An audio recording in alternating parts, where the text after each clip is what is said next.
Today I would like to speak on the topic India's Kashmir policy. Kashmir has always been a zone of conflict between India and Pakistan.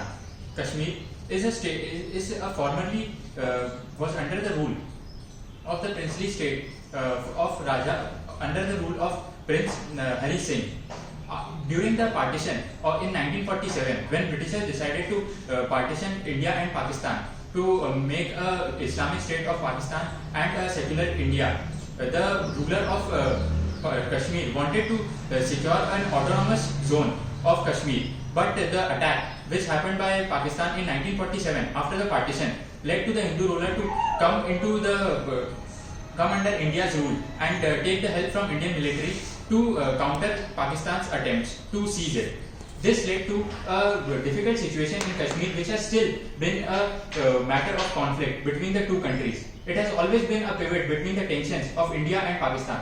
Kashmir is a highly important and a strategic zone for India, as it has a lot of military strategic importance, such as the rich resources, the tourism that happens in Kashmir and the state of Jammu. The strategic importance is of the entry to Middle East as well as a better influence in Central Asia. This has led to India to take a stronger military action in Kashmir. In the current situation, India holds 55% of land in Kashmir, which is mostly of the Kashmir Valley, the state of Jammu, and the wider parts of Ladakh. 30% of Kashmir is held by Pakistan, which consists of the Gilgit-Baltistan territory, and the Trans-Karakoram tract, which has been acceded by Pakistan to China, which holds 15% of the Jammu and Kashmir, which consists of Aksai Chin and that Trans-Karakoram tract.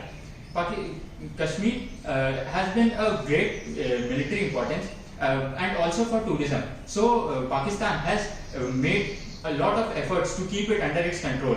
The Bleed India with 1,000 cuts policy taken by Kashmir has led to a lot of insurgency attacks by backing militias such as the Jaish-e-Mohammed, Lashkar-e-Taiba and Hizbul Mujahideen. The latest killing of Burhan Wani, who was a military leader of Hizbul Mujahideen, has led to a great conflicts in Kashmir, which has led to India to take a more stringent action there.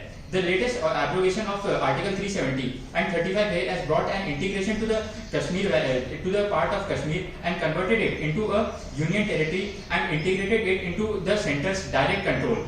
The heavily militarized policy and India's no first attack rule and always deterrent actions taken against Pakistan has led to a better policy regime in Kashmir, but a stringent and more affirmative actions are required to take control of Kashmir, which would ultimately bring prosperity to the nation. Thank you.